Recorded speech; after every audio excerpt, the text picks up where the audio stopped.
నమస్తే, welcome to our channel. నేను విశాల్ని. గత వైసీపీ హయాంలో 5 సంవత్సరాలు వైసీపీ నేతలు ఏ విధంగా రెచ్చిపోయారో కూటమి ప్రభుత్వం వచ్చిన తర్వాత ప్రజలకి బాగా అర్థమవుతుంది. మరి ముఖ్యంగా చూసుకుంటే వల్లభనేని వంశీ 5 సంవత్సరాల్లో ఏం మాట్లాడాడు, ఏ విధంగా కబ్జాలు చేశారు, ఏ విధంగా దాడులు చేశారు, అలాగే కొడాలి నాని. సో ఇప్పుడు చూసుకుంటే వాళ్ళ అందరూ కూడా వైసీపీ నేతలు అందరూ కూడా ఎంత అసభ్యకర పదజాలంతో మాట్లాడారనేది ప్రజలకి స్పష్టంగా ఇప్పుడు అర్థమవుతుంది. సో ముఖ్యంగా చూసుకుంటే ఇక వల్లభనేని వంశీ 5 సంవత్సరాలు ఏ విధంగా ఉన్నాడు, ఇప్పుడు అధికారం కోల్పోయిన తర్వాత జైల్లో ఉన్నాక ఆయన పరిస్థితి ఎలా ఉందో ప్రజలు కూడా చూస్తున్నారు. అంటే అధికారంలో ఉన్నప్పుడు ఏ విధంగా రెచ్చిపోయారు, ఇప్పుడు ఎలా ఉన్నారు అనేది ప్రజలు ముఖ్యంగా చూస్తూనే ఉన్నారు. తర్వాత ఇంకా అధికారం కోల్పోయిన తర్వాత కొడాలి నాని ఎక్కడున్నారో పరారీలో ఉన్నారు, జంప్ అయ్యి ఇప్పటికీ ప్రజలకి అర్థం కాకుండా ఉన్నారు. ఇక తర్వాత ఇంకా ఆ పార్టీ పరిస్థితి ఏంది, ఇక పార్టీ ఉంటుందా ఉండదా తెలుసుకోబోతుంది. స్టూడియోలో ఉన్నారు పొలిటికల్ అనలిస్ట్ శ్రీలీల గారు ఉన్నారు. వారిని అడిగి కొన్ని విషయాలు మనం తెలుసుకుందాం. నమస్కారం మేడం. నమస్తే మేడం, గత 5 సంవత్సరాల్లో ఏ విధంగా రెచ్చిపోయి ఉన్నారో, ఇప్పుడు వల్లభనేని వంశీ కావచ్చు, కొడాలి నాని కావచ్చు, సజ్జల రామకృష్ణారెడ్డి కావచ్చు, పెద్దిరెడ్డి రామచంద్ర కావచ్చు, వీళ్ళందరూ ముఖ్యంగా చూసుకుంటే వల్లభనేని వంశీ ఏ విధంగా మాట్లాడాడో, అంటే టీడీపీ వాళ్ళ మీద, ఇప్పుడు చంద్రబాబు నాయుడు గారి మీద కావచ్చు, భువనేశ్వరి మేడం మీద కావచ్చు, నారా లోకేష్ గారి మీద కావచ్చు, ఏ విధంగా మాట్లాడారో అనేది ఇప్పుడు గత 5 సంవత్సరాలది ఇప్పుడు సోషల్ మీడియాలో వైరల్గా మారుతానే ఆయన వీడియోలు ఇప్పుడు. సో దీని మీద స్పందన ఏంటి మేడం? నిజంగా వీళ్ళు 2019 ఎప్పుడైతే వైఎస్ఆర్సీపీ పార్టీ అధికారంలోకి వచ్చిందో ఆ రోజున టీవీలు చూస్తున్నప్పుడు అందరికీ కొంతమంది అసలు టీవీ ఛానల్సే ఇంకా తీసేశారు, అసలు టీవీలే చూడకుండా వదిలేశారు. కొంతమంది న్యూస్ పేపర్ తెప్పించుకోవటం మానేశారు. అంటే ఎలా ఉందంటే అప్పుడు వాళ్ళ రాక్షస క్రీడ, ఆ రోజున జరిగిన విషయాలకు అసలు టీడీపీ గత అప్పుడు 5 సంవత్సరాలు 2014 నుంచి అధికారంలో ఉన్నప్పుడు మరి చూడలేక వైఎస్ఆర్సీపీ పార్టీ అధికారంలోకి వస్తే ఒకవేళ టీవీలు ఛానల్స్ ఇవన్నీ కూడా మనం ఏదైతే కేబుల్ నెట్వర్క్ ఉండిద్ది అది మానేశారా, లేకపోతే న్యూస్ పేపర్లు మానేశారంటే కాదు. 2019 ఎప్పుడైతే వైఎస్ఆర్సీపీ పార్టీ అధికారంలోకి వచ్చిందని చెప్పేసి ఆ నెంబర్లు డిజిట్స్ మారుతా ఉన్నాయో అక్కడ ఆ రోజున కౌంటింగ్ జరిగే రోజున, ఓట్ల లెక్కింపు రోజు, ఆ రోజున వెంటనే అసలు పూర్తి సమాచారం, అంటే ఇంకా వీళ్ళు గెలుపు సాధించారు అనేది తెలుసుకునే లోపుగానే ఒక్కొక్క గ్రామాల్లో కానీ లేకపోతే కొన్ని చోట్ల ఎక్కడైనా రాష్ట్రంలో ఏ విధంగా రెచ్చిపోయారు వైసీపీ మూక. సైకిల్ని వాళ్ళ బైకులు కట్టేసుకొని ఈడ్చుకెళ్ళటం. టీడీపీ గవర్నమెంట్ అధికారంలో ఉన్నప్పుడు అక్కడక్కడ సిమెంట్ బెంచీలు వేశారు విశ్రాంతి కోసం. ఓల్డ్ ఏజ్ వాళ్ళు కూర్చోవచ్చు, ఎవరైనా సరే కూర్చోవచ్చు అని చెప్పి ఏర్పాట్లు చేశారు. వాటన్నింటినీ ధ్వంసం చేయటం, విగ్రహాలు, ఎన్టీ రామారావు గారి విగ్రహాలు ధ్వంసం చేయటం. అదేవిధంగా టీడీపీ ఎవరైతే అప్పుడు బాగా టీడీపీ దీని మీద ఎక్కువగా పోరాడి మరి టీడీపీ కోసం పనిచేసిన వాళ్ళు ఉన్నారో వాళ్ళందరి మీద దాడి చేయటం. అక్కడి నుంచి స్టార్ట్ అయింది వాళ్ళ రాక్షసత్వం, వాళ్ళ ఏదైతే రాక్షస క్రీడ ఉందో ఆ రోజున చూసాం. ఇంత ఘోరాతి ఘోరంగా ఉంటుందా అంటే గతంలో, అంటే ఎప్పుడు కూడా వాళ్ళకి కొత్త అనమాట రాజకీయంలోకి రావటం, మరి ప్రజల పరిపాలన ఎలా చేయాలంటే చూసాం. 2019 నుంచి 24 వరకు ఏం చేశారు, వాళ్ళ మాటలు, వాళ్ళ భాష, వాళ్ళ పద్ధతి, వాళ్ళ బాడీ లాంగ్వేజ్ ఎలా ఉంది అంటే విర్రవీగిపోయారు అధికారంలో ఉన్నప్పుడు. అధికార గర్వం కాదు, అది అధికార మదం అనొచ్చు అని ఈ రోజున ప్రజలు ప్రతి ఒక్కరూ మాట్లాడుకుంటున్న విషయం. అధికారం గర్వం దర్పణం ప్రదర్శించడం అది వేరు, వీళ్ళ దర్పం వేరేగా ఉందని అనుకుంటారు. కానీ మదం ఎక్కితే ఎలా ఉండిద్దంటే ఈ రోజున మనం చూస్తున్నాం. కొడాలి నాని ఏం మాట్లాడాడు, వల్లభనేని వంశీ ఏం మాట్లాడాడు, అదేవిధంగా ఎవరైతే విజయసాయిరెడ్డి మరి 2029లో గెలిస్తే నువ్వు బతికుంటే అని మాట్లాడిన ఆ వ్యక్తి నిజంగా ఈ రోజున ఆ పార్టీనే అదేవిధంగా రాజ్యసభ సభ్యత్వాన్ని వదిలి వెళ్ళిపోయిన విషయం అందరం చూసాం. మరి ఏ విధంగా వీళ్ళ మాట తీరు, వీళ్ళు ఏ విధంగా ప్రవర్తించిన విధానం, ఇవన్నీ చూస్తూ ఉంటే ఇంత రాక్షసంగా ఉంటారా, అసలు మానవత్వం అనేది ఉందా వీళ్ళకి, ఇంత భయంకరమైన పదాలను ఉపయోగిస్తారా, ఇంత దిగజారిపోయి మాట్లాడతారా? ఆ రోజున ప్రజాప్రతినిధులుగా ఉన్న వీళ్ళంతా చేసింది ఏంటి? మరి ప్రజలకు మంచి చెప్పాలి, మంచి అనిపించుకోవాలి, మనం కూడా గౌరవంగా ఇతరులకు ఇచ్చి గౌరవాన్ని ఇచ్చి పుచ్చుకోవాలనే విషయాన్ని మర్చిపోయి మరి అధికారంలోకి రాగానే వీళ్ళు మదపు టేనుగుల్లాగా అంతకంటే దారుణంగా ప్రవర్తించిన తీరు ప్రతి ఒక్కరికి స్త్రీలు లేదు, చిన్నపిల్లలు లేదు. ఇప్పుడు చూసాం, ఎవరైతే మొన్న ఇప్పుడు జైల్లో ఉన్న వ్యక్తి నందిగామ సురేష్తో పాటు బోరుగడ్డ అనిల్. మరి బోరుగడ్డ అనిల్ అనే వ్యక్తి ఏం మాట్లాడాడు? జగన్ అన్న చెప్తే చాలు గోడకున్న వంకికున్న చొక్కా వేసుకున్నంత టైంలో ఒక్కొక్కరిని చంపేస్తానని. మరి గౌరవ స్పీకర్ హోదాలో ఉన్న తమ్మినేని సీతారాం ఏం మాట్లాడాడు? చంద్రబాబు వెనకాల ఆ బ్లాక్ కమాండర్స్ తీసేస్తే ½ an hourలో ఫినిష్ అని అన్నాడు. ఇవే మీరు మాట్లాడేది ప్రజాప్రతినిధులుగా ఉన్నప్పుడు? గౌరవ స్పీకర్ హోదాలో ఉండి మీరు ఇదే మాట్లాడేది? ఇదేనా ప్రజలకు మీరు చెప్పేది? మరి ముఖ్యమంత్రి గారే స్వయంగా ఆర్డర్ వేస్తే చాలు లేపేస్తానని చెప్పి బోరుగడ్డ అనిల్ అన్న మాటలకు ఏ విధంగా ఉండాలి? మరి ప్రజల్లోకి ఏ విధంగా చూశారు? వీళ్ళు రౌడీలు, మనం రౌడీలకి రాజ్యాధికారం ఇచ్చాము, ఈ రోజున మనం ఏడుస్తున్నాము అనేది ప్రజలకు అర్థమైంది. 2019 నుంచి 24 వరకు ఒక భయంకరమైన రాక్షస క్రీడ జరిగింది. దాని అందటికి కూడా ఎవరు బలయ్యారంటే ప్రజలు. మరి ప్రజల్లో ప్రజాస్వామ్యం క్షీణించిపోతూ మరి వీళ్ళ రాక్షసత్వం ఎలా పెరిగిపోయిందనేది మనం చూసిన తర్వాత ప్రజలందరూ కూడా నిజంగా ఒక రాక్షసుడి బాధలు తట్టుకోలేక శ్రీ మహావిష్ణువు కోసం వేడుకున్నట్లుగా వీళ్ళందరూ కూడా కూటమి ప్రభుత్వం కోసం ఎంతో తపస్సు చేసినట్లు చేసి ప్రతి ఒక్కరు బయటకు వచ్చి దేశ విదేశాల నుంచి ప్రపంచవ్యాప్తంగా ఉన్న వాళ్ళంతా ట్రైన్లో ఫ్లైట్లో ఎలా అంటే అలాగ అసలు ట్రైన్స్ చూసాం మనం. అంటే ప్రతి ఒక్కరు కూడా చలించిపోయారు.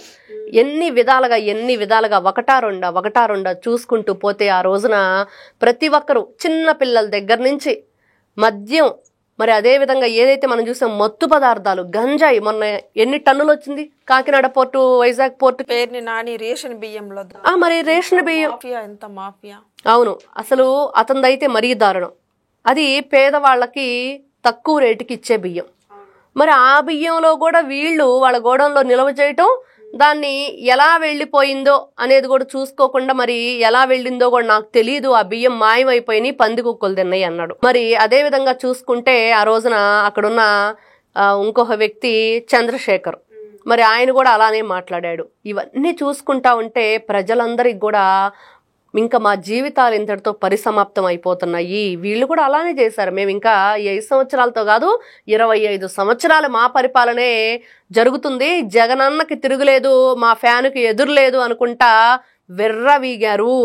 మరి పెరుగుట విరుగుట కొరకే అన్నట్లుగా అంత రాక్షసత్వంగా ఉన్న వాళ్ళకి ప్రజలందరూ కలిసి చరమగీతం పాడారు. కానీ ఈ రోజును చూసాం, కొడాలి నాని మా నలుగురిలో ఎవరినైనా టచ్ చేసి చూడండి అని అన్నాడు. మరి వల్లభనేని వంశీని టచ్ చేస్తే మరి ఎక్కడికి వెళ్ళాడంటే నాకు హార్ట్ స్ట్రోక్ వచ్చింది, మరి నేను ఎక్కడికి కూడా బయటకు రాలేని పరిస్థితి, మరి రాజకీయాలకు కూడా దూరంగా ఉన్నానట్లు మాట్లాడాడు.